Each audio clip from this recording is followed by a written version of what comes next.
Not actually feminism, लेकिन मुझे ऐसा लगता है कि मुझे शेयर करना चाहिए। औरत कहीं ना कहीं एक मर्द के साथ पूरी जिंदगी रह जाती है। शादी मेरी 17 साल में हुई, मैं पूरी जिंदगी रहने को तैयार थी और थी, लेकिन मर्दों का जो टेस्ट होता है वो एक टाइम के बाद चेंज होता है। उनको कुछ फ्रेश चीजें चाहिए होती हैं, उनको कुछ फ्रेश एयर चाहिए होता है। और औरत सब कुछ शेयर कर सकती है पर बेड शेयर नहीं कर सकती है, अपना हस्बैंड शेयर नहीं कर सकती है। तो ये भी एक बहुत बड़ा मुद्दा है डिवोर्स होने का। इस हिंदुस्तान ले लीजिए या पाकिस्तान ले लीजिए, तो ये डोमिनेटिंग नेचर, ये इंसल्टेड बिहेवियर और एक्सप्लोर करने का जो मर्दों का जो थोड़ा सा एक रहता है कि हम थोड़ा एक्सप्लोर कर लें। अब 10 साल हो गई है शादी को, अब तो 5 साल हो गया शादी को, एक बच्चा हो गया, लड़की मोटी हो गई है, अब तो पहले जैसी दिख नहीं रही है। तो ये भी एक कहीं ना कहीं माइंड में क्लिक करता है कि नो, मैं भी बहुत अच्छी हूँ और मैं भी शायद यही वजह है कि मर्दों को 72 हूरों का बताया गया है, लेकिन औरतों के लिए कुछ नहीं कहा गया कि उनको क्या मिलेगा जन्नत में। मे बी ये भी एक रीजन हो सकता है, क्योंकि वो 72 लेके चलेंगे तो फिर हम लोग क्या करेंगे, ये सोचने वाली बात है। हमारे मुस्लिम्स में तो और भी अच्छी चीज है आरज़ू जी कि भाई हम तो सुन्नत कर लिए हैं, हम तो 4 शादी कर सकते हैं, 4 यहाँ कर ले, 72 वहां मिल जाए। भाई हमने क्या मिलने वाला है वो भी तो बता दो, कोई तो बता दो। ये नहीं बताते। लेकिन ये है कि नाज़िया, अगर हम बात करें हिंदुस्तान की, तो आपके ख्याल से इंडियन सोसाइटी में जो आजकल की है, मतलब पहले की आपने जैसे कहा कि काफ़ी चेंज हुआ है, इस वक्त औरत कितनी मजबूत है और उनका क्या रोल है मुल्क को आगे ले जाने में? मुल्क में ख़ास तौर पे जब आप कंट्री के लिए कुछ काम करते हैं, वहाँ पे आपकी पार्लियामेंट हो गई और कई दूसरी फील्ड्स हो गई जिसमें कि ऑफकोर्स आई एम श्योर के कहीं ना कहीं काम ज़रूर कर रही होंगी फीमेल्स और आगे बढ़ भी रही होंगी। तो आपके ख्याल से आज की जो इंडियन वुमेन है वो कितनी स्ट्रांग है और वो कंट्री कंट्रीब्यूशन में कितना काम कर रही है?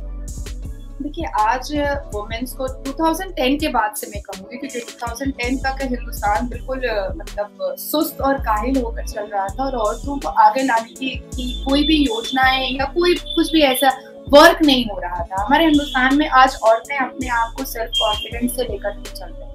तो 4 हफ्ते पहले की मैं आपको बात बताऊंगी कि 4 हफ्ते पहले महाराष्ट्र में भी भारतीय जनता पार्टी की सरकार है, 410 महिलाओं को टाटा ग्रुप में जॉब मिला, 410 महिलाओं को।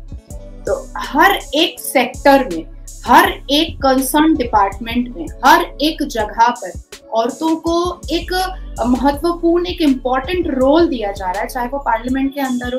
देखिए, हमारे हिंदुस्तान में फाइनेंस मिनिस्टर जो है वो Nirmala Sitharaman, family and welfare minority minister जो है वो स्मृति ईरानी है। तो हमारे यहाँ प्रेसिडेंट जो है वो एक ट्राइबल वुमेन है, एक आदिवासी ट्राइबल वुमेन है। तो महिलाओं को एक ऊंचा दर्जा देने की कोशिश की जा रही है। कल देखिए हिजाब पर जब सुप्रीम कोर्ट का वर्डिक्ट आया तो एक जज के अलावा बाकी सारे जज ने एक ही बात कही, स्प्लिट वर्डिक्ट था, लेकिन एक ही बात सब जज ने कही कि हिजाब पर बात क्यों हो रही है, हम एजुकेशन पर बात क्यों नहीं कर रहे हैं, हम तरक्की करने पर बात क्यों नहीं कर रहे हैं, हम हिजाब पर क्यों अटके हुए। तो हिंदुस्तान आज आगे बढ़ने के लिए पूरा तैयार है और कहीं ना कहीं बहुत बढ़ चुका है। आज आप सुप्रीम कोर्ट में एंटर करेंगी, आपको इक्वल दोनों जेंडर आपको मिलेंगे। बहुत भीड़ में लड़कियां भी मिलेंगी एकदम टॉप क्लास पे एडवोकेट, और आपको मर्द भी मिलेंगे टॉप क्लास पे एडवोकेट।